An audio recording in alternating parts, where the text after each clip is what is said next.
Guys, Czar here. Hope all is well. Trust you're having a good day so far. I've had one Razor's Edge trade here this morning, and that was the short right out of the gates.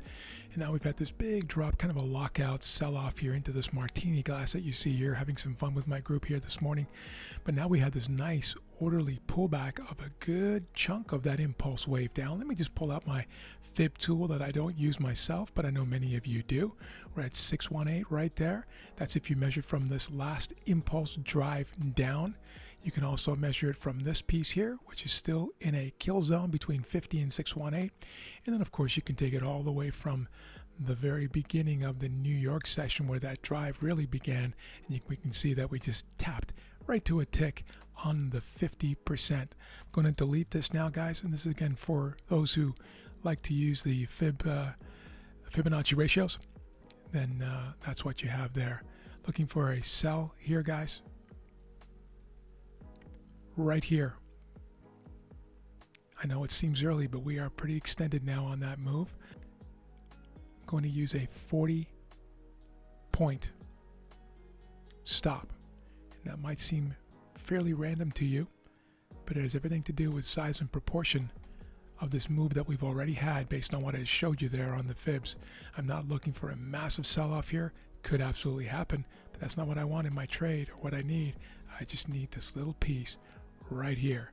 And of course I'm not in this yet, and I have to break down first. Another way to do this is to place the order here below this shift candle. That's a more conservative way to do it. Nothing wrong with that. I just feel pretty good about this if we get the flip and entry. Second trade. Here we go.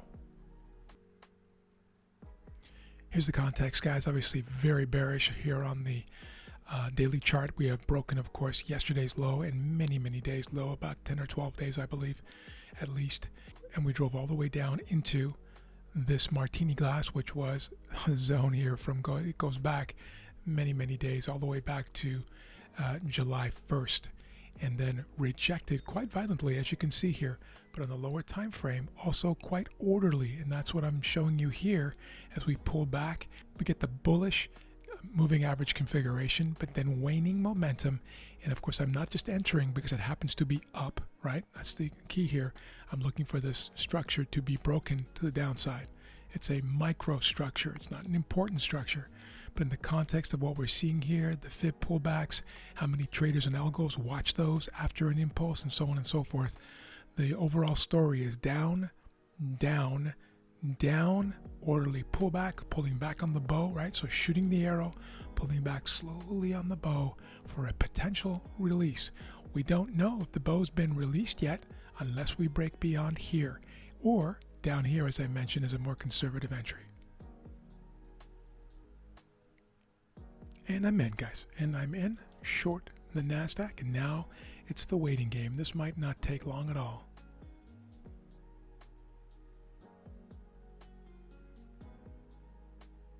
And there it is, guys. Fairly smooth, a little bit of a pullback here, and then driving down. There it is.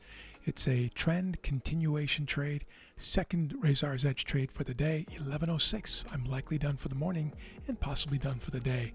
Lots of movement here today, guys. Hope you're having a good one. We'll talk to you soon. Take care.